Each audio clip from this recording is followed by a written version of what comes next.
possible to win the election. Do I accept it's not the most likely outcome? Yes, I accept that. I'm a realist. But I also think that when people start to narrow down on this focus, and in particular, I've noticed this with talking to people on the doorstep where they have been perhaps toying voting in another direction and then realizing that just gives Starmer more power. So the Times reporting that senior Conservatives are telling Rishi Sunak to go for the jugular in his attacks on Keir Starmer. Would that work? Let's speak to the Conservative Defence Secretary, Grant Shapps. Good morning to you.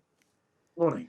I don't know if you've read the front of the Times yet, but that's the gist of it, basically. Apparently, senior Conservatives are saying that Rishi Sunak needs to kind of go for broke now. He needs to go for the jugular and perhaps launch more targeted and maybe even personal attacks on Keir Starmer. Do you think that would work? And do you think that that is Rishi Sunak's style? Well, look, all I think is actually required is to remind people that Keir Starmer is the only other person who can walk into Downing Street. He twice supported Jeremy Corbyn, urged us all to vote for him, and worse than that, has plans to increase everybody's taxes on your home, on your job, on your car, on your pension. And that is what we need to very clearly sound the warning about. Taxes will go up. They have plans to put up your taxes. And furthermore, we know that, in fact, yesterday, their health spokesman said that was just the start of it. Not everything that they plan to do is in their manifesto in terms of further spending. So your taxes will go up even further than they're admitting. So you don't think the personal attack jugular thing is going to work or is needed?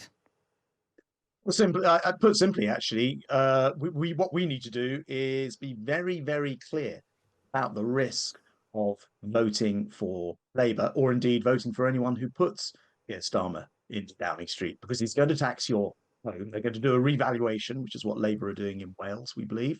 They're going to tax your job because they won't do the national insurance cuts. They're going to tax your car, and they're going to tax your pension because they've already said they won't follow us into what we're calling the triple lock plus. That's the bit where we ensure that we raise your personal allowance on your state pension by more than the tax-free allowance. So those taxes are built into their program, and I think that will worry a lot of people. So I Okay. think what we need to do is be very, very clear I what it just means to have a Labour government. Okay, well, that's interesting. I just want to read out this email from Laura. I just want to put it out there. I'm happy to pay a little more tax as long as it results in functional public services and support for the vulnerable rather than lining the pockets of the rich. There was an Ipsos poll yesterday which found that 61% of people are willing to pay more personal tax if it's put into the NHS. Most polling says that people prioritise public services over personal tax cuts. So I wonder whether frightening people about tax, does it always work? I think if you ask people about tax, people will often rightly say we want public services and we want them to be run well. No one seriously believes there isn't any waste in government. For example, the civil service is much bigger than it was before COVID. We've said we'll take it down to the size it was before, and we'll use that money to pay for defence spending, my area of policy. Labour said they can't do that. They can't reduce the number of people in the civil service. We know that when it comes to welfare, that it's ballooned post-COVID. That's partly to do with things like mental health. So we've said we'll put a lot more money into helping people get back to work.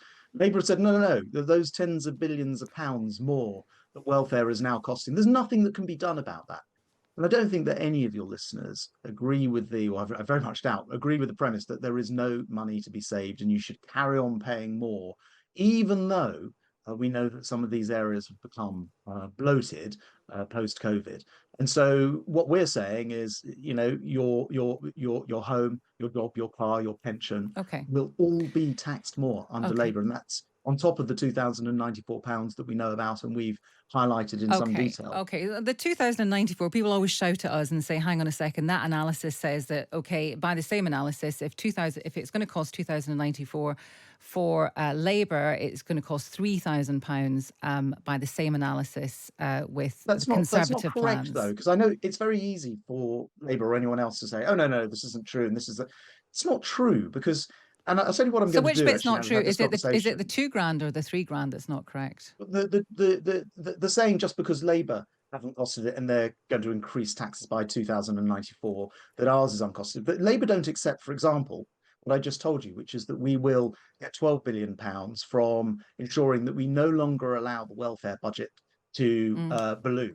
Now, Labour look at that and say, well, we won't. And then they don't include that figure when they're looking at our plans. And I'll tell you what I'm going to do. I'm going to post on my Twitter X account in the next few minutes a video which explains exactly why it will be £2,094 more under Labour. They're not telling you about it.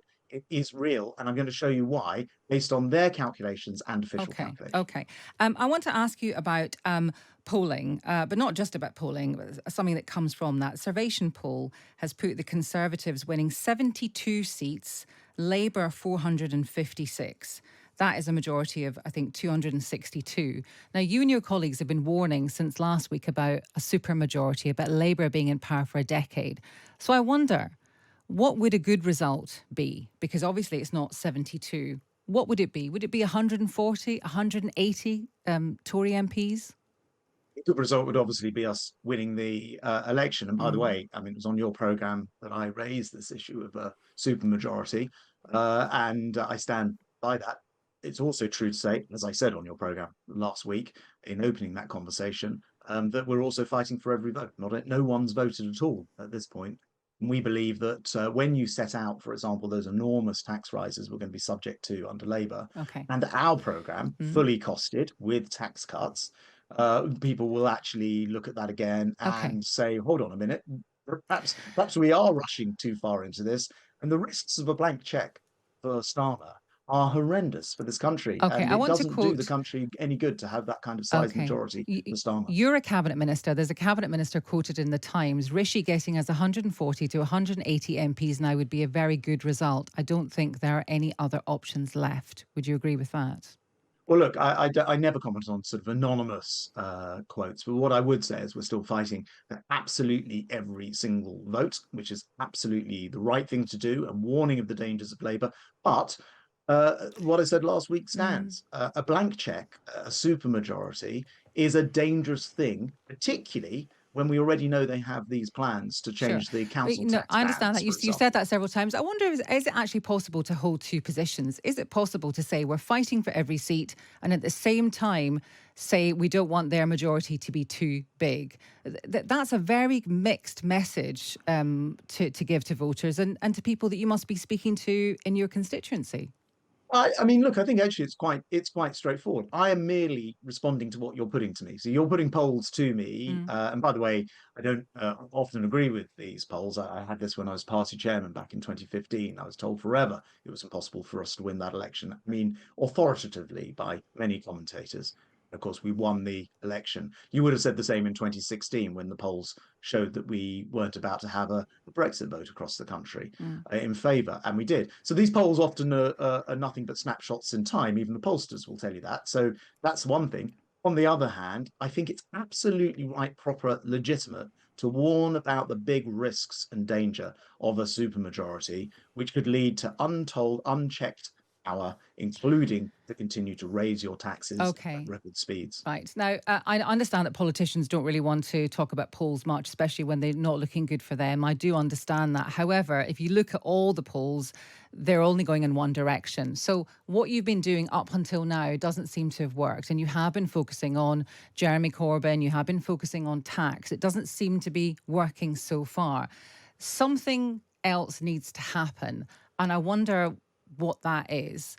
There was some speculation that Boris Johnson might help out in the campaign at some point. Do you think that would help or hinder? Yeah, first of all, you say this is what I knock on doors every single day of the week here in Welwyn Hatfield in my own constituency, Mm. and it is clear to me that people are worried about the implications of an unchecked power for Starmer if he were to win. So I don't agree that isn't cutting through. People are also worried about this massively additional tax burden on their jobs and homes and pensions. So that is also true. Mm. In terms of who campaigns, every Conservative, I hope, will be involved in this campaign in their own way at different times, and that is it's the right way to proceed. We want to campaign as one big Conservative family and warn people of the dangers of Starmer and this massive majority that your polls, or the polls you're telling me about, would suggest if they were indeed true. But I'm no not. one's voted, No, so I they're not know, true I yet. know, but I'm not hiding any polls from you, Grant Shapps. Honestly, there is not a secret poll somewhere that says that you are neck and neck with Labour. I think it's, as I pointed out before, 2015, polls were wrong. 2016, polls were wrong. 2017, Theresa May went into that election with a lead about the same size as Labour's Okay, supposed poll lead now. We okay. all remember what happened. We lost the majority. So, for goodness sake, how many more examples do we need that the polls are not always right because they are snapshots, not at the moment of the vote? Okay. So So, the I final make that point question. again Okay. whilst raising the risks. All right. Okay. The final question then to you, Grant Shapps, is today on Monday, June the 17th, 17 days away from the election, can the Conservatives, can Rishi Sunak win the election? It's possible to win the election.